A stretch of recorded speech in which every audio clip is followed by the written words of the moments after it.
become a physician, I imagine, would fulfill a lot of the goals that I had when I was graduating from college.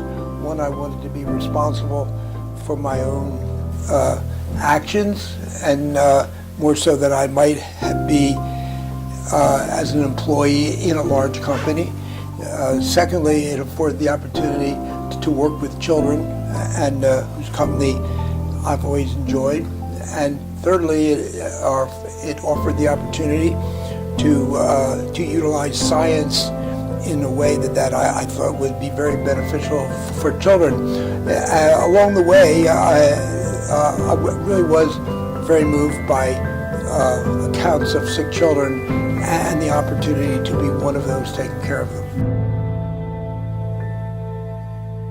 I think it did. I was very healthy through childhood, but I did have some very serious accidents. At one time I was badly burned, and another time I had acute appendicitis, and furthermore, my next door neighbor was a very good eye doctor. So along the way in my childhood, I had close relationships with doctors who really helped me tremendously initially to help me heal from being burned and to perform surgery for my appendix, which had to be removed. And finally, I was influenced by the life which my mentor, Dr. Robinson Harley, who was also a pediatric ophthalmologist and lived very next to me. I was impressed by his personal fulfillment and how much he felt rewarded by helping the patients. He many times invited me to come to his office, so I was able to really see his life in a very meaningful way. Being a physician does take a lot of time, and so it probably has impacted my relationships with friends and family, but I don't think really in a particularly negative way. I've undoubtedly not been at home as much as maybe parents of children who have other occupations. On the other hand, I always tried to make my time at home meaningful, but you do have to prioritize.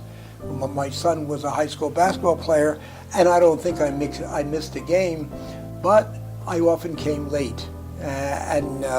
So it does impact your life. You have to compartmentalize a little bit, and you're dealing with serious problems at work, but you can't entertain the problems repetitively at home. So I think to be a successful physician and really embrace the problems which your patients are experiencing, I think it does affect you in a very profound way. I'm thinking about patients really all the time, even on weekends, and wondering how surgery might be in the following week and so forth. So it's quite captivating in that regard. But I don't think I see anything negative about it. It's just being responsible for what you do.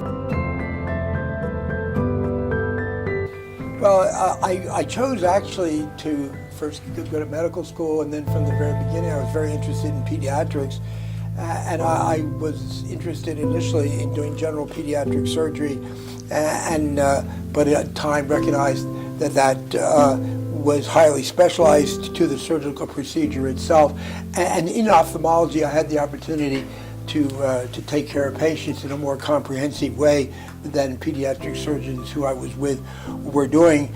And along the way, as I've mentioned, my next door neighbor was a pediatric ophthalmologist, and he certainly opened the door and influenced me to see the opportunities in taking care of children with significant eye diseases. At that time, there really were very few pediatric ophthalmologists, so the need for a person working in pediatric ophthalmology was really quite real.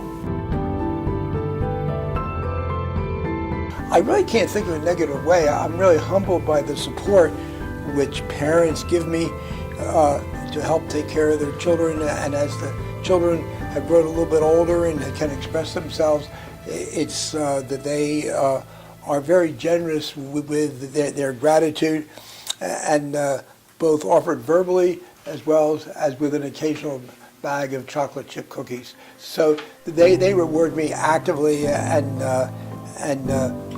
more than I deserve. Well, I hope I haven't often impacted my patients in a negative way, and I'm hopeful that I've impacted them in a positive way, both helping with their illness, if it's offering glasses so they can see well, controlling eye pressure so they can retain their vision, and they just are a constant inspiration for me to work hard to do more for them.